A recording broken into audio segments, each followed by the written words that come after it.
hobby I am most interested in is scrapbooking. Scrapbooking has been around since the 15th century but has evolved over the last decade. Today there are millions of products including acid-free stickers, paper, cardstocks, pens, and embellishments of every theme or event. In a world where everything is digital, photographs are often neglected, left on electronic devices, and forgotten about. This concerns me, and I feel it makes scrapbooks even more valuable. As a child, I loved looking through old photo albums with my grandparents and hearing the stories behind the fading photos. I worry, though, that after my grandparents are gone, I will not be able to remember the story of each photograph. My grandparents' stories will die with them. I scrapbook to preserve my memories for generations to come. I can still remember the excitement of my first trip in 2002 to a scrapbook store. I was pregnant with my first child and wanted to record the special memories of this life-changing event. I bought an album, some papers, and a few stickers. When I first began my pages were very simple. I would attach a photo and write a short caption underneath it. I soon realized that my pages never told the whole story.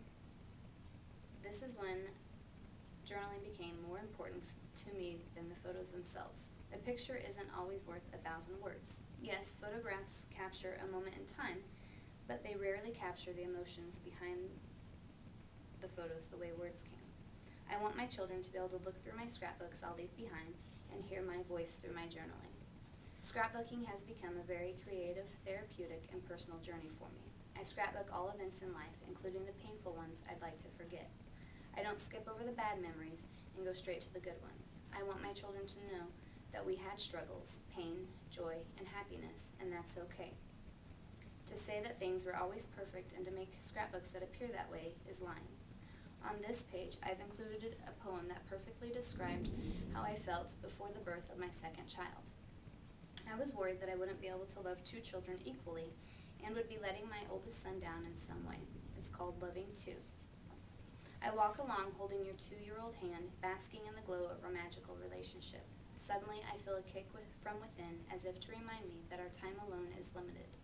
And I wonder, how could I ever love another child as I love you? He is born, and I watch you. I watch the pain you feel of having to share me as you've never shared me before. I hear you telling me in your own way, please love only me. And I hear myself telling you in mine, I can't, knowing in fact that I never can again. You cry, and I cry with you. I almost see our new baby as an intruder in this precious relationship we can never quite have again. But then, barely noticing, I find myself attached to that new being and feeling almost guilty. I'm afraid to let you see me enjoying him, as though I'm betraying you. But then I notice your resentment change, first into curiosity, then to protectiveness, and finally into genuine affection. More days pass and we are settling into our new routine. The memory of days with just the two of us is fading fast. But something else is replacing those wonderful times we shared, just we two. There are new times, only now we are 3. I watch the love between you grow, the way you look at each other, touch each other. I watch how he adores you as I have for so long, and I see how excited you are by each of his new accomplishments. And I begin to realize that I haven't taken something from you, I've given something to you. I notice that I am no longer afraid to share my love openly with both of you.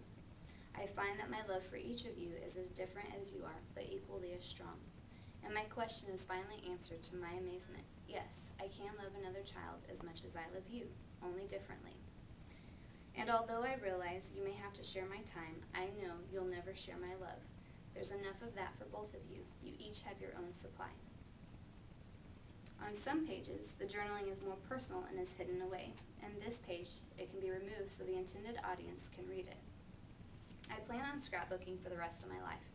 Currently, I've only worked on scrapbooks for my children. Someday, I hope to be able to finish an album for each of them that's just about me. I want to ensure that my legacy lives on and my children always have something to turn to for comfort.